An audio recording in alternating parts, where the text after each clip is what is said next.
What can the Super Bowl teach us about the science of happiness in business?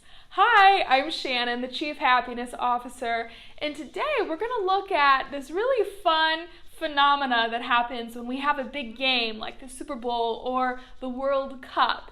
And what's really cool is that scientists strike gold when they have a big event like that in terms of being able to study human behavior, because you have a big population who is very engaged in a high-stakes event. So for example, there's one popular piece of research about how men's testosterone levels increase when their team wins a football game. And there's a variety of studies that also look at how women respond to games, and they measure men and women, their stress hormones, their testosterone levels. And you can see that regardless of gender, regardless of your level of interest in the game, that involving yourself in this activity does result in chemical changes in your body. And those chemical changes influence you in varying degrees. So whether it's going to make you reach for some comfort food because maybe you want to feel better since you're stressed out, maybe it's going to make you a little bit more irritable when you go home if your team loses. Bottom line is, even if you're not directly involved as a football player playing the game, just by watching the event and vicariously experiencing it, you yourself are having a whole internal process going on, and either consciously or subconsciously you walk away with some degree of influence.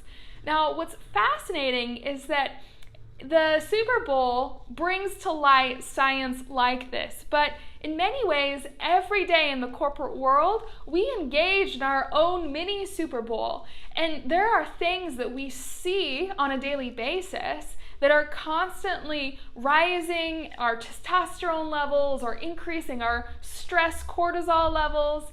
And these chemical dances occur throughout our day and influence our behavior consciously and subconsciously, just like when we watch one of these events. So I think it's great to have all of this fun science come to the surface and have it really be publicized as a result of the Super Bowl, but also I think we should take away from that big event something very practical and applicable to our everyday, which is we are super sensitive to our environment, to what we see, and a lot of times a win or a loss can actually determine our behavior moving forward. If we have a win, it very much changes our testosterone levels at work. If we're in a negotiation, we win, or we are doing really amazing in the negotiation, and then we go on to do something else, then whatever that next activity is will be influenced by how we performed in that negotiation or the big sale,